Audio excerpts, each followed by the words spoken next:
예, 금요일 비하인드 뉴스 정치부 안지연 기자가 나와 있습니다. 안지연 기자, 첫 번째 키워드부터 볼까요? 네, 첫 번째 키워드, 그 시각 박근혜 전 대통령입니다. 아마도 오늘 선고가 있을 시각을 이야기하는 건가 보죠? 네, 맞습니다. 오늘 오후 2시 10분부터였는데요. 그러니까 말씀하신 대로 박근혜 전 대통령의 1심 선고가 헌정사상 처음으로 TV로 생중계됐던 바로 그 시각입니다.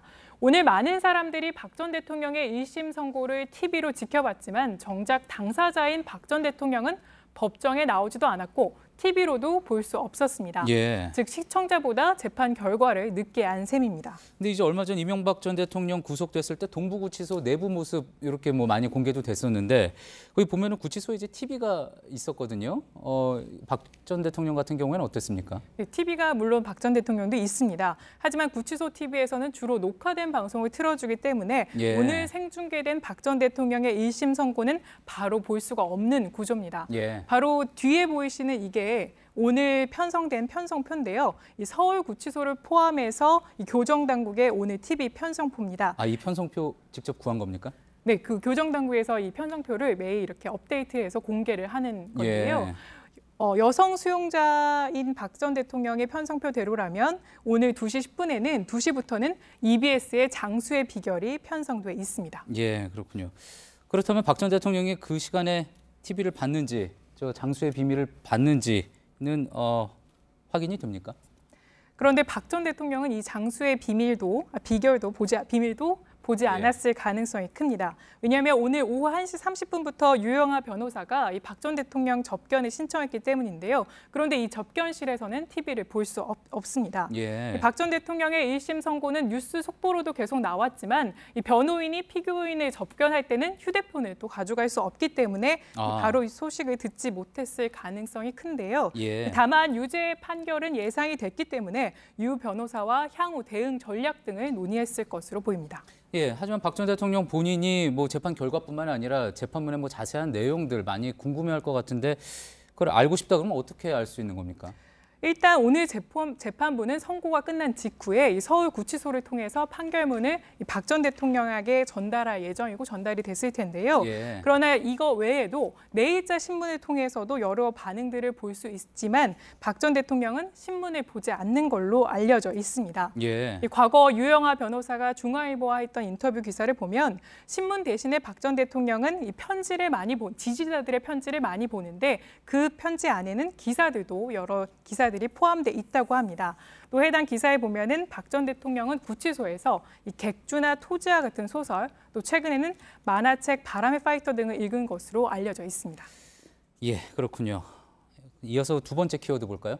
네, 두 번째 키워드는 서늘한 간담입니다. 어떤 내용입니까? 오늘 자유한국당의 전희경 대변인의 논평인데요. 해당 논평은 총 3문장으로 80자의 아주 짧은 논평이었습니다. 이 논평 내용을 보시면 오늘 판결에 대한 내용은 이미 예견됐다, 이 한마디뿐이고요.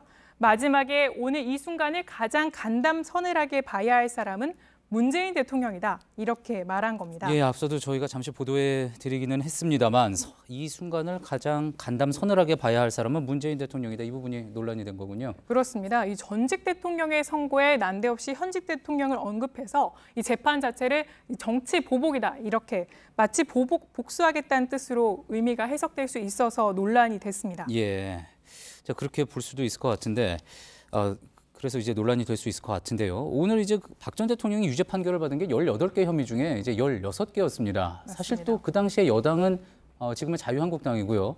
어떻게 보면은 그런 판결에 대해서 지금 유죄가 나온 것에 대해서 책임을 반성하는 어떤 그런 논평을 기대했던 분들도 있을 것 같은데요. 그렇습니다. 당시 여당으로서의 언급, 그러니까 사과나 어떤 언급도 없었고요. 때문에 오늘 바른미래당은 이 자유한국당의 반성 없는 태도에 대해서 비난을 했습니다. 예. 오늘 박 전 대통령의 1심 선고는 국정농단과 권력 남용을 방조하고 비호했던 자유한국당을 공범이라고 볼 때 자유한국당에 대한 선고다, 이렇게 비판을 한 겁니다. 예. 민주당에서는 이 전희경 대변인의 논평에 대해서 이 번지수가 틀린 논평이다, 한심할 따름이다, 이런 반응을 보였습니다. 그렇군요.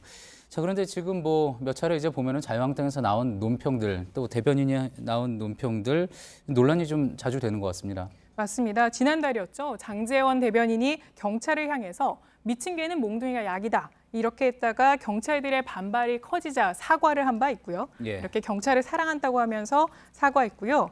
또 며칠 뒤 홍주만 대변인이 검찰이 박 전 대통령의 세월호 7시간 행적이 조작됐다는 수사 결과를 발표했던 당일 박 전 대통령이 인간적으로 불쌍하다 이런 논평을 냈다가 김성태 원내대표까지 나서서 이 사과를 한 바 있습니다. 예. 이번 논평에 대해서 당내 의견도 한번 물어봤는데요. 한 당 관계자가 이 민감한 주제인데 당 지도부와 논의가 된 논평인지 모르겠다며 이 대변인 논평이 자꾸 논란이 되는 게 부담스럽다 이런 반응을 보였습니다. 당내 논평에 대해서도 여러 가지 의견이 나오고 있는 거군요. 잘 들었습니다. 비하인드 뉴스 안지연 기자였습니다.